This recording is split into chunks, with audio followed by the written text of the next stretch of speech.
School districts are laying off school counselor positions across the United States. The Santa Ana School District in California, for example, is laying off over 400 teachers, including 92 school counselors. So let's talk about it. In this video, we're going to talk about what you can do, what are your next steps, and stay tuned to the end because I'm going to give you some words of encouragement if you're going through a layoff or you're worried about possibly having your job position cut or eliminated. Some of the reasons these positions are being cut are financial, such as budget deficits. For example, in some districts, enrollment for students has slowly been on the decline for a number of different reasons. Lower student enrollment means less money that's coming in, which is one of the major reasons for these budget cuts and deficits. And the first people that are being cut are educators, teachers, and school counselors and other student support specialists who are very much needed for our students' mental health and our well-being.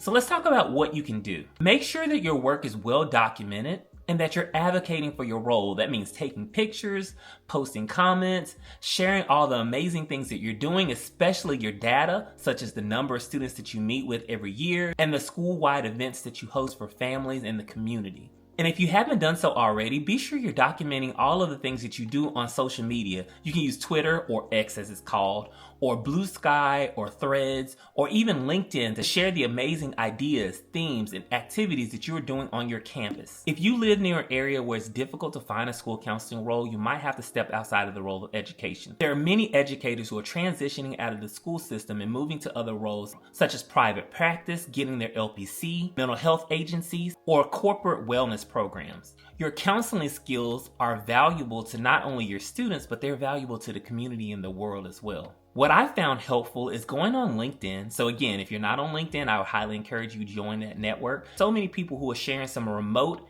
and hybrid learning roles that are outside of education, like ed tech, that you can take advantage of. Which leads me to my next tip: stay informed and network with other people. Join school counseling associations and attend those professional development opportunities, whether they're in person or virtual. And I mentioned this in my last video, but go to your local school board meetings and advocate for the role of school counselors. People need to know, especially on local school boards and superintendents and those higher up district professionals, they need to know what school counselors actually do. Shout out to Brandon, one of my friends that I met at ASCA. He shared this petition on Facebook where he's advocating for school counselors who lost their roles. And if you want to sign the petition, the link will be in the description below, so you can support those other school counselors who may need your help. The world has this distorted view of what we do as counselors. I've heard the word indoctrination thrown around incorrectly, and it's being used to put a bad spin on what school counselors actually do. We don't indoctrinate or give students advice. We give them options so they can make choices that support them and their families and their goals. Job uncertainty can be stressful, so it's important to lean on your support system, your family, your friends, your significant other, your colleagues at work, your neighbors, those people who lift you up. Engage in self-care. I created a whole nother video about self-care topics for educators. If you want to check that out, I'll link it in the description below. And seek counseling or mental health therapy if you need it. Many employers have an EAP program to where you can get counseling and therapy through your employer, which is a free option. You can't pour from an empty cup, and you can't help advocate for our roles if you're not at your best. And now for some words of encouragement. There are some scriptures that I use to help me get through difficult times, and I want to share those with you. One of my favorites is Jeremiah 29:11. For I know the plans that I have for you, declares the Lord. Plans to prosper you and not to harm you. Plans to give you hope and a future.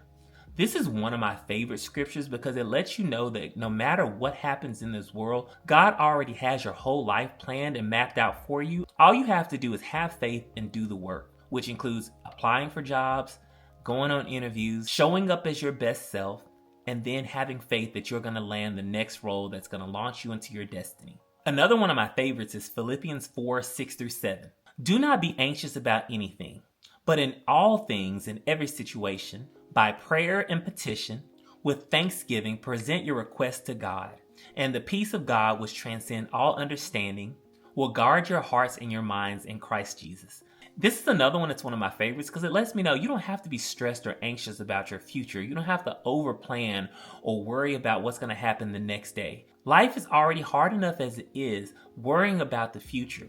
All you have to do is wake up, know that you have grace and mercy for that day, Do what you're supposed to do and let God take care of the rest. As long as you have the faith of a mustard seed, that's all God is asking and requiring of us. He wants us to be able to trust Him wholeheartedly, and although things may seem uncertain or rough or stressful, especially if you've lost a job and you're requiring that income to be able to support yourself and your family, just know that God has already had these things thought about, and He already has a plan and a solution for it. All you have to do is trust Him. And my last one is Romans 8:28. And we know that in all things, God works for the good of those who love Him, who have been called according to His purpose. What I gather from that is no matter what's going on in this world, all these situations are being used for our good. Even a job loss can be a part of your destiny. I can recall and reflect back on when I wanted to be an assistant principal.